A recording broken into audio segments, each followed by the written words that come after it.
ACN news के सभी दर्शकों का स्वागत है। मैं हूं गणेश अग्रवाल और आप देख रहे हैं दमोह जिले की खबरें।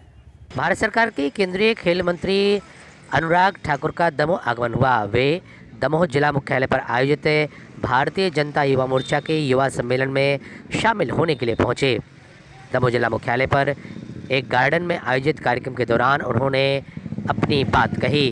तो इस दौरान बड़ी संख्या में युवा मोर्चा से जुड़े पदाधिकारियों और कार्यकर्ताओं की मौजूदगी रही। Bureau report ACN news. लोग कहते हैं हमारा जिला पिछड़ा है। हाँ, पिछड़ा था। नीति आयोग की रिपोर्ट में 115 जो पिछड़े जिले हैं उसमें हमारा सबसे आखिरी में स्थान था। आदरणीय अनुराग जी, आपका समय सीमित है, हमें मिला, आपका आभार व्यक्त करना चाहता हूं और आपसे अनुरोध है कि आप अपनी भाषण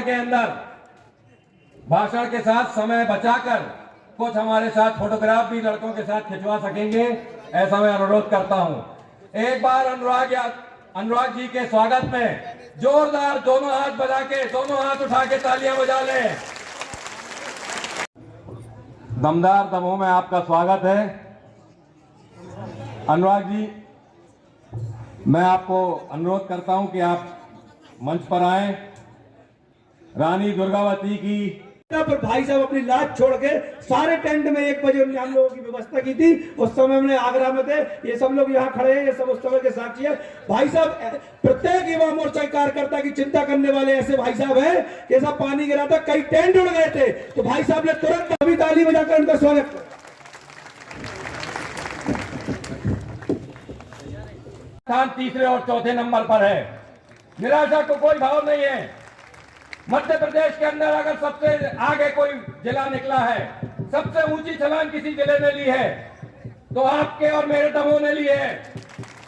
चाहे सिंचित रकबा हो, सड़कों का मामला हो, सिंचाई का मामला हो, शिक्षा का मामला हो या स्वास्थ्य का, जितने बंद दरवाजे थे विकास के, वो दरवाजे हमने खोल दिए हैं।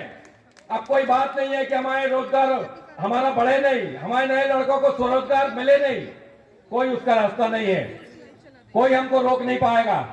हम आगे बढ़ने के लिए तैयार हैं, हमारी फ्लाइट टेक ऑफ लेने के लिए तैयार है।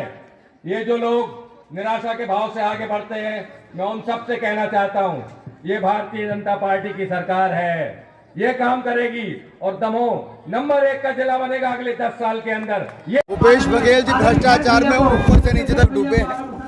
कांग्रेस के सच्चे नेता कांग्रेस भ्रष्टाचार की जननी है और भूपेश बघेल जी ने नए रिकॉर्ड देश में कायम किए हैं। महादेव ऐप वालों से 508 करोड़ की वसूली, भ्रष्टाचार का एक बड़ा उदाहरण आज इतिहास में जुड़ा है और एक कांग्रेस का इतिहास भ्रष्टाचार का ही है।